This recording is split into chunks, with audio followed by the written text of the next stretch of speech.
Yeməyini pişirsən, elə deyil. İndi sən dünən özünüz olsanız, Natilmer, Daha çox soğan doğra. Natilmer 3 dənə küftə salacaydın. 3 dənə küftəyə yarım dənə Natilmer soğan doğrayacaydın. Hə, bir var 3 dənə.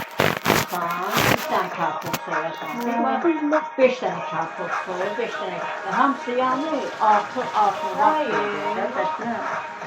Ay yoxdur, mən yedim, bilmirəm, biləklər durar. Özünüzdə deyirsiniz ki, anlatma 12 cür börək pişirmək. 12 cür yoxdur, amma 4 cür, 5 cür yemək.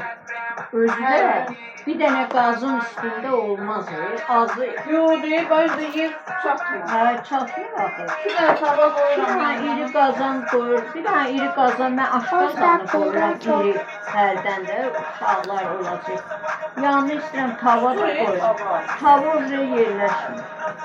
Məndəki özün verirsən də onun irisi. Biz indi mama əminatla azdan başlayacağıq da, bildin. Natilmer bir 10-15 görək necədir? Zakaz göndərəcəyik. Geçsən, Səmədə dedim ki, sən də payla da broşurları. Ondan sonra biraz da çoxaldacaq. Nəyini? Qreçka, makaron, kartoşka qızartma. Ən hasaldı qreçka. Hə, bunlar biraz rahat şeydir. Elə də bundan da eləmək olar, bizimkilər alıb yer. Yoxsa Aynasın evi də balacadır da, o da var, yerləşməyəcək.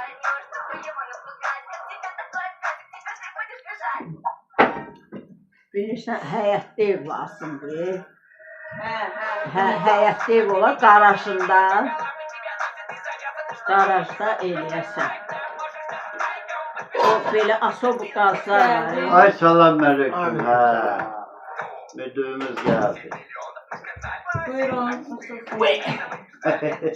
Kızım bunu boş-boş yandırma kenarda. Heç nə, adası... O qalır. Axı göstərir o burada. Ben Burada de. göstərir. Saklı köşke dedim ama gec olacaq. Bunlar... Baba çekil. Kameramdan da. Bir şey bilməyim. Kutlarız.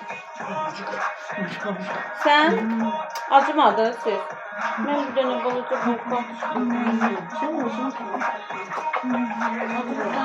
Ben büyüğün yemeden de olur. Ben yeyirəm. Az yeyirəm, az yeyirəm. Yeyirsən misin? Neyi verəcəyim acısa?